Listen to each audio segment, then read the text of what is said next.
Hi everyone, and welcome back to another episode of Loren Molloy Reads to You. Today, I'm going to read another chapter from The Bedtime Killer by Loren Molloy. Me, Loren Molloy. So make sure you check out the comments section because you'll find a link in there to be able to buy your own autographed copy of the book. I'll have it sent right to your door as special homework just to you. And please, before we start, don't forget to subscribe to the channel. It helps me and it helps you to get more videos too. So, quickly, pause this video if you haven't heard Chapter 1 and Chapter 2. If you haven't heard Chapter 1 and Chapter 2 of this book yet, please go back into my videos, Loren Molloy Reads to You, and you'll find them. And then come back for Chapter 3 with me, okay? Alright. Chapter 3 time.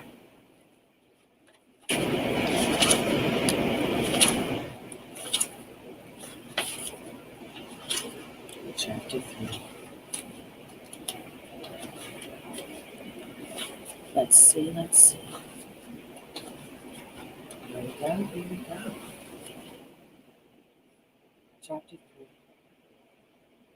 When he finally got home and was lying in his bed, he thought back over the whole experience he had. He thought of Chantal. He thought of the moment their eyes met. He thought of the way she screamed. He thought of the fear in her eyes and wound up making a mess all over himself once again. He knew he was on to something in that moment. He knew his beautiful Chantal wouldn't disappoint him. Exhausted, Horace fell asleep, thinking of Chantal's eyes, the fear they held as well as her screaming. He dreamt of his lover Chantal all night. At first, it was the same thing on repeat in his brain.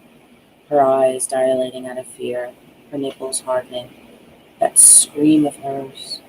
A chill of pure excitement at the memory ran throughout his entire body like a live electrical current. Then the dream became different. He was back in Chantal's bathroom.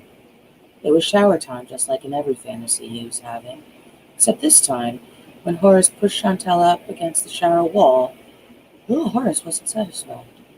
He needed something more. Horace kissed Chantal's forehead and whispered in her ear, "Nice and tight now." He then grabbed Chantal's ears and twisted so hard her head snapped off. When he ripped her head off, he experienced the most delicious shiver of pleasure at the noise of the neck bones snapping and the wet sound of flesh ripping. Horace held onto Chantal's head and stepped out of the shower. Soaking wet, he stared at Chantal's dead body, which was still propped up in the shower.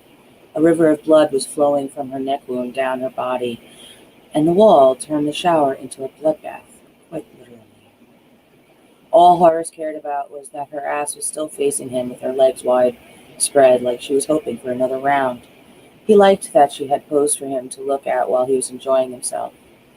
Still staring at Chantal's decapitated body, he inserted little Horace into Chantal's gaping mouth.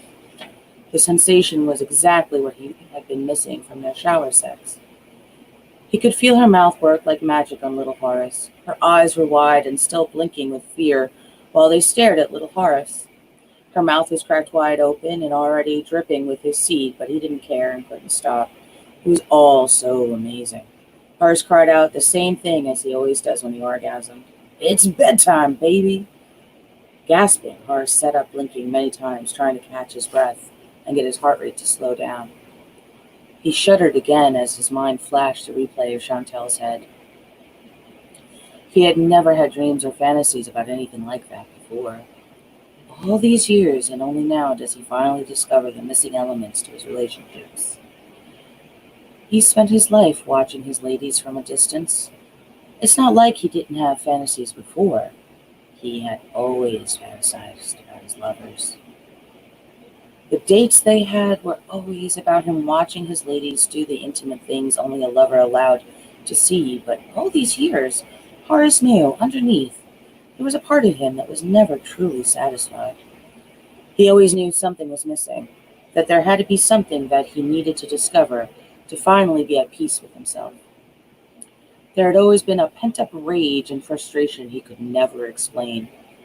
Little Horace was never completely satisfied, and no matter how many dates they went on in a day or week, never sated the need he felt driven by. It was an itch he could never seem to scratch to satisfaction. These new components of his fantasies were doing something to him he couldn't put into words.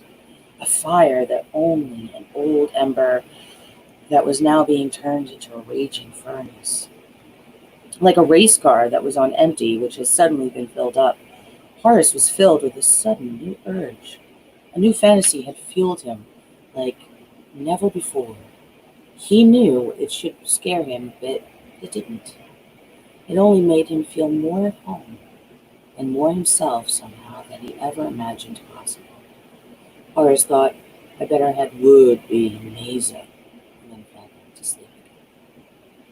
That is chapter 3 of The Bedtime Killer. Yes, it's a short chapter, but it gets real good after that. So I hope you liked this chapter, The Bedtime Killer by me, Loren Molloy. Please make sure to subscribe to the channel and make sure to check out that link so you can get an autographed copy of the book right to your doorstep from me. As always, I wish you a wonderful day. I hope you have a wonderful night. And until next time, happy horrors.